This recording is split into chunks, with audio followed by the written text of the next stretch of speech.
ఢిల్లీలో ఒకవైపున Telugu Desam party CM Chandrababu ఆధ్వర్యంలో దీక్ష చేస్తున్నారు. దీనికి సంబంధించి మనతో మాట్లాడటానికి వైసీపీ సీనియర్ నేత బచ్చు అన్నారు. ఏం చెప్తారు సార్? ఢిల్లీలో చంద్రబాబు ఆధ్వర్యంలో దీక్ష జరుగుతుంది. నిజంగా దీక్ష అనుకుంటున్నా బ్రదర్ చెప్పేది. నిజంగా చిత్తశుద్ధితో రాష్ట్ర ప్రజల కోసం, రాష్ట్రంలో 4 కోట్ల ఆంధ్రుల కోసం ముఖ్యమంత్రి చంద్రబాబు నాయుడు చిత్తశుద్ధితో పనిచేస్తాడని నువ్వేనా నమ్ముతున్నావా? రాష్ట్ర ప్రజలు ఎప్పుడు నమ్మడు. కొంగ దీక్ష అది. కొంగ దెబ్బ ఎలాగ చేస్తుందో సముద్రపొట్టి నుండి చేపల కోసం ఎలాగైన తర్వాత అలా ఎరవేయడానికి అక్కడ వచ్చి కూర్చొని ఆయన దీక్షది. కాబట్టి దానివల్ల ఉపయోగం లేదు. ఎందుకంటే నా 5 సంవత్సరాలు ప్రజాస్వామ్యంలో ఒకసారి ఒక ప్రభుత్వం వచ్చిందంటే 5 సంవత్సరాలు ఉంటుంది. ఈ 5 సంవత్సరాలనే ప్రభుత్వం వారు అనుకున్న మాటలు కానీ వారు చేయవలసిన కార్యక్రమాలు కానీ చేయడానికి అవకాశం ఉంటుంది. మళ్ళీ ఇంకోసారి అవి చూసి ప్రజలు ఎన్నుకుంటారు. 4.5 సంవత్సరాలు ఎన్డీఏలో భాగస్వామిగా ఉంటూ భారతీయ జనతా పార్టీ, తెలుగుదేశం పార్టీ ఇద్దరు కూడా సన్నిహితంగా ఉండి మిత్రపక్షాలుగా ఉంటూ ఆ రోజు సాధించలేంది ఈ రోజు ఏ రకంగా సాధించడానికి అతను మాట్లాడతాడండి. ఆ రోజు మేము మాట్లాడితే మా మీద వచ్చి హేళన చేశారు, మమ్మల్ని జైల్లో పెట్టారు, మా మీద వచ్చి కేసులు పెట్టారు. ఈరోజు వచ్చి మోని పెద్దగా గొంతెత్తుంటే ప్రజలు అమాయకులు అనుకుంటున్నారా? ఈ చిత్తశుద్ధి ప్రత్యేక హోదా రావాలి, ఈ రాష్ట్రం మంచి జరగాలి, మేలు జరగాలంటే జగన్మోహన్ రెడ్డి నాయకత్వం జరుగుతుంది తప్ప తెలుగుదేశం పార్టీ చంద్రబాబు నాయుడు హయాంలో ఏమీ జరగదు. అంత మోసం, మాయా, దగ. నిన్న మోడీ సభ గుంటూరులో జరిగినప్పటికీ కూడా వైసీపీ నేతలు ఎవరూ స్పందించలేదు, నిరసన కూడా వ్యక్తం చేయలేదు. ఈ రోజున హోదాకు సంబంధించి ఢిల్లీలో దీక్షకు కూడా వైసీపీ ముందుకు రాలేదని చెప్పి ప్రధాన విమర్శలు చేస్తారు. అది ఒక విషయాన్ని ప్రజలు ఎవరు కోటేశారండి? చంద్రబాబు నాయుడు కోటేశారు. ఉద్ధరిస్తారని చెప్పి అబద్ధాలు చెప్పి ఓటు తీసుకున్నాడు 5 సంవత్సరాలు. 4.5 సంవత్సరాలు వాళ్ళతో కలిపి జతకట్టి కాపురం చేశాడు. చేసి మీరు వెళ్ళి తగవాడిని అడుగుతారా? మరి నీకు ఇచ్చినప్పుడు నువ్వేం చేసావు? ఎందుకు తగవాడలేదు? ఎందుకు వాళ్ళతో బాధపడలేదు? అసలు ఇంకోటి ఏంటంటే ఈ రెండు పార్టీల తాలూకా కుట్ర. ఈ 2 పార్టీలు చంద్రబాబు నాయుడు వచ్చి మోడీ తిట్టడం, మోడీని మీ ఇద్దరు తిట్టుకుంటారో, పోడుకుంటారో, లేదా ముద్దులు పెట్టుకుంటారో, లేకపోతే పంపకాలు చేసుకుంటారో, ఏం చేసుకుని మాకేం మా రాష్ట్రానికి ఏం వరకు చెప్పండి. మోడీ గారు, చంద్రబాబు నాయుడు గారు బాగున్నప్పుడు వచ్చి ఇద్దరు కలిసి ఈ రాష్ట్రాన్ని బస్సు పెట్టించారు. ఇప్పుడు అప్పుడేం బాగు చేస్తారని చేయలేదు. ఇప్పుడు తగువాడుకొని ఇంకో నాటకంతో మళ్ళీ రాష్ట్రాన్ని నష్టపెడుతున్నారు. కాబట్టి మేము వచ్చి ఆ నష్టాలకి దానికి బాధ్యత కాదు. రాష్ట్రాన్ని మేలుకు జరగాలి.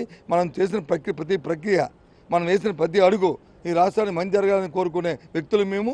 మా వైఎస్ఆర్సీ పార్టీ అది మనోగతం, అది మన జగన్మోహన్ రెడ్డి అభిమతం. అది మంత్రి లోకేష్ కూడా ఢిల్లీలో మాట్లాడారు. కేవలం ఈ జగన్ కేసులకు సంబంధించి న్యాయమూర్తులను కూడా మార్చారు. ఈ కేసులు తిరగదొడతారనే భయంతోనే బీజేపీకి నిరసన కానీ, మోడీ పర్యటనకు నిరసన కానీ వ్యక్తం చేయకుండా జగన్ ఇంట్లో ఉన్నారని చెప్పి ఆయన విమర్శలు చేస్తారు. మరి న్యాయ వ్యవస్థలు ఎలా మేనేజ్ చేయవచ్చో న్యాయ వ్యవస్థలో ఎలాగ వాళ్ళతో పనులు చేసుకొని చంద్రబాబు నాయుడికి వెనతో పెట్టిన విద్య.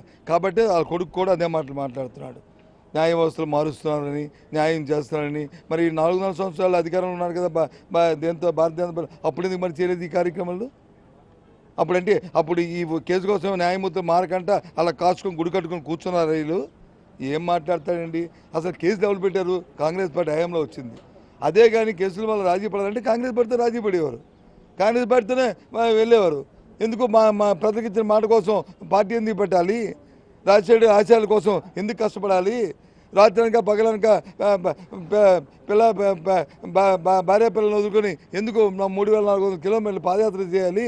ఇలాగ హ్యాపీగా ఏసీ గదులు ఉండి అబద్ధాలు చెప్పుకొని కమిషన్లు కొట్టుకొని గడిపివచ్చు కదా, ఎందుకు చేయాలి?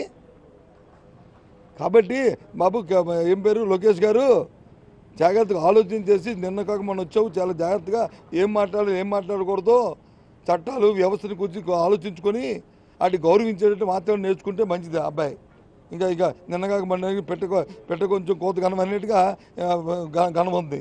చాలా తప్పు మాట్లాడుతున్నాడు, తెలుసుకోవాలి. ఎందుకంటే నిన్న చూశారు ఆటోలో వచ్చి జనం దిగి వెళ్తుంటే ఆటో వెనకాల దాని పేరు ఏం టాప్ ఉంటుంది కదా, ఆ టాప్కి వచ్చి జగన్మోహన్ రెడ్డి ఫోటో ఉంది. ఎందుకు వేసుకుంటే జగన్మోహన్ రెడ్డి ఫోటో ఎవరైనా సరే, ఎవరైతే వాళ్ళ అభిమాన నాయకుడు ఉంటాడో, లేదా అభిమానమైన సినిమా యాక్టర్ ఉంటారో, లేదా అభిమానం ఎవరైతే తండ్రో వాళ్ళు సొంతం ఉంటారో వాళ్ళు బొమ్మలు వేసుకుంటారు వాళ్ళు. అలా జగన్మోహన్ రెడ్డి గారి అభిమానంతో వేసుకుంటే ఆ మనుషులు వచ్చి ఆ ఆటోలు వచ్చి ఇదే పంపారంటే, మరి మొన్న నేను సభకు వచ్చి స్టిక్కర్లో జగన్మోహన్ రెడ్డి గారి స్టిక్కర్తో కుర్చీలు ఉన్నాయి అంటే వాళ్ళు కూడా వైసీపీ పంపింది సభలకి. అంటే ఆలోచన లేని తిరుగు తక్కువైన వ్యవహార జ్ఞానం తెలియని మనిషి మాట్లాడుతున్న మాటలు అవి ఒక చిత్తశుద్ధితోని ఒక కమిట్మెంట్తోని బాధ్యత గల వ్యక్తులు మాట్లాడే మాటలు కాదు ఇవి. సార్ లాస్ట్గా ఒకటే క్వశ్చన్, నిన్న మోడీ పర్యటనకు వైసీపీ నిరసన ఎందుకు వ్యక్తం చేయలేదని మోడీ చెప్పి టీడీపీ వాదన మోడీ పర్యటన మీ ఎందుకండి నిరసన వ్యక్తం చేయాలి? మీ భారతదేశ ప్రధాన పరిస్థితి మీ ఎందుకు నిరసన వ్యక్తం చేయాలి? మా ప్రొడక్షన్ ఎప్పుడూ చెప్పాం, ఢిల్లీలో చెప్పాం, గల్లీలో చెప్పాం, మధ్యలో చెప్పాం, రోజు చెప్తున్నా. భారతీయ జనతా పార్టీ, తెలుగుదేశం పార్టీ రెండు పార్టీలు కలిపి ఈ రాష్ట్రాన్ని భ్రష్టు పెట్టించాయి, ఈ రాష్ట్రాన్ని నష్టపెట్టాయి, ఈ రాష్ట్రానికి అధోగతిగా అయిపోవడానికి కారణం ఈ రెండు పార్టీలు. దయచేసి వీళ్ళు నమ్మొద్దు అని చెప్తున్నాం. ఇంకా అంతకంటే ఇంకేం చెప్పాలి?